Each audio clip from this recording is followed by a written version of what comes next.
안녕하세요. 지성의 토지TV 시작하겠습니다. 오늘은 자극적인 인사를 좀 드리려고 합니다. 여러분의 통장은 안녕하신가요? 제가 왜 시작부터 이런 질문을 드리냐면요. 요즘 너무 저금리 시대예요. 예전에 제가 이제 뭐 적금을 처음 시작하고 할 때만 해도 뭐 12% 이상 다 줬던 것 같아요. 그런 걸로 나이 계산하시고 그러면 안 돼요.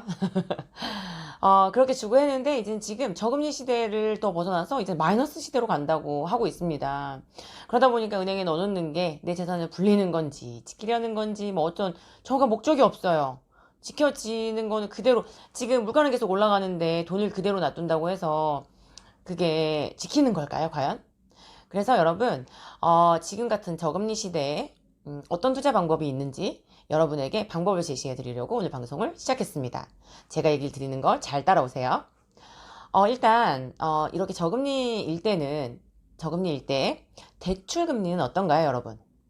대출 금리도 따라서 낮죠.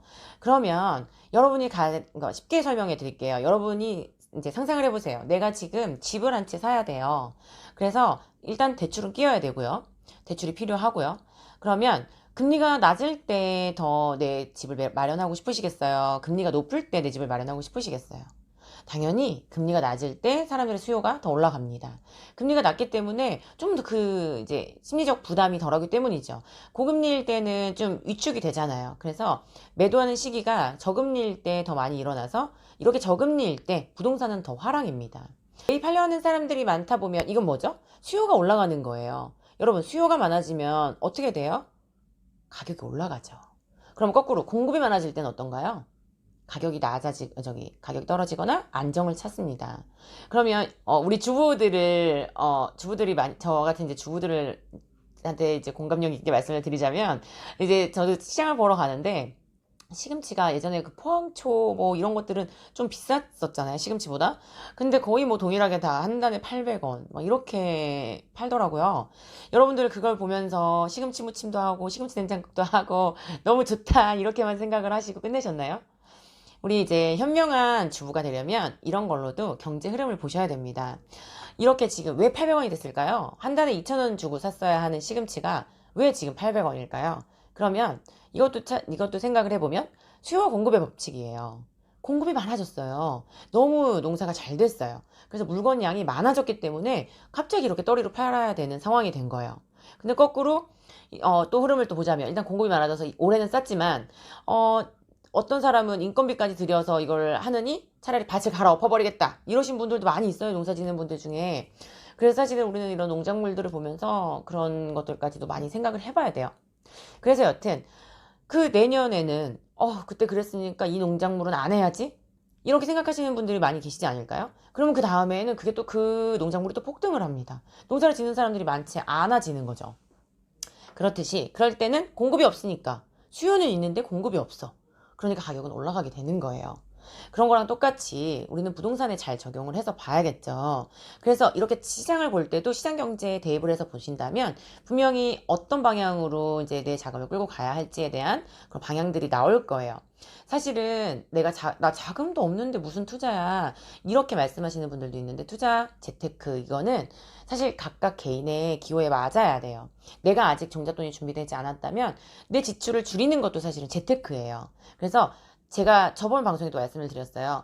어떤 시도든지 아무것도 안 하는 게 가장 위험한 일이라고 말씀을 드렸어요. 그러니까 내 그 상황에 맞게 종잣돈이 없다면 내 지출을 줄여서라도 어떻게 하면 종잣돈을 만들까? 거기 포커스를 두시고 내가 어느 정도 투자할 수 있는 뭐 강남에 집은 못 사겠지만 내가 어느 정도는 부동산을 살 수 있는 금액 정도가 내가 뭐 1억 이렇게 종잣돈이 어느 정도 됐다.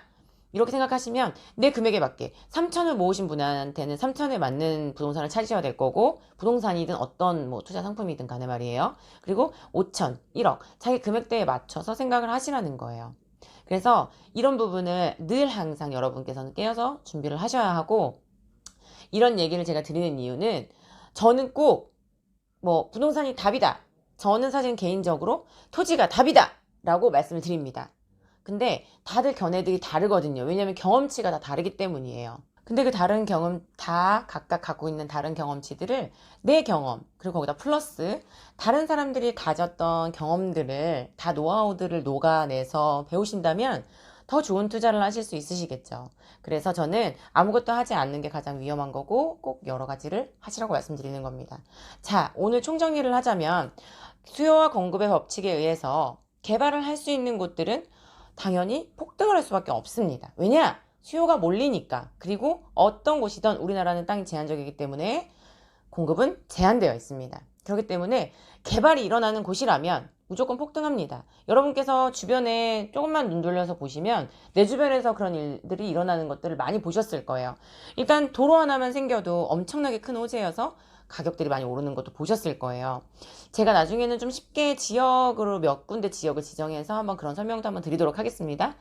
그래서 도로만 생겨도 그런 일들이 발생을 하고 철도, 공항, 항만, 제가 늘 말씀드리는 이런 SOC 사업들이 큰 팩트를 일으키죠. 왜냐? 교통망의 혁명이 일어나잖아요. 교통망의 혁명이 일어나면 기업들도 당연히 움직이게 돼 있습니다. 기업들이 움직이면 어떻게 되나요? 일자리가 창출이 되죠. 그럼 그만큼 수요가 뒷받침이 됩니다. 그렇기 때문에 폭등할 수밖에 없다는 거예요. 근데 이런 여러 가지 SOC 사업들 중에서 이 모든 게 총망라돼서 도로, 공항, 항만, 철도 이 모든 것들이 다 집약된 곳이 어디 있는지 새로운 곳이 있다면 좀 알려주세요.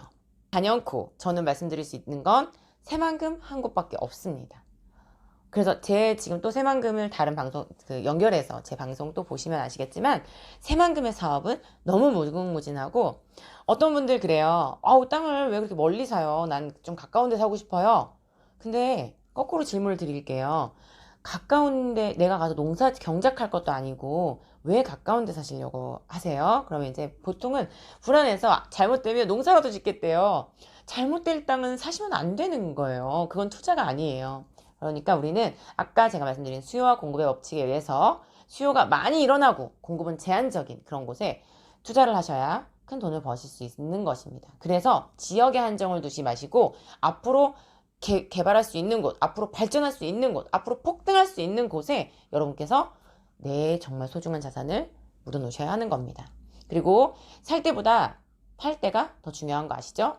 어떤 사람을 만나서 그 부동산 관리를 어떻게 해주냐에 따라서 내 자산 관리는 다 다르게 이루어집니다. 여러분의 판단을 믿고 여러분께서 직접 알아보시고 여러분께서 확신이 들고 그런 전문가를 만나서 여러분께서도 투자에 꼭 성공하시기를 기원하겠습니다. 제 영상이 도움이 되셨다면 좋아요, 구독, 알림까지 부탁드리겠습니다. 다음 시간에 또 뵙겠습니다.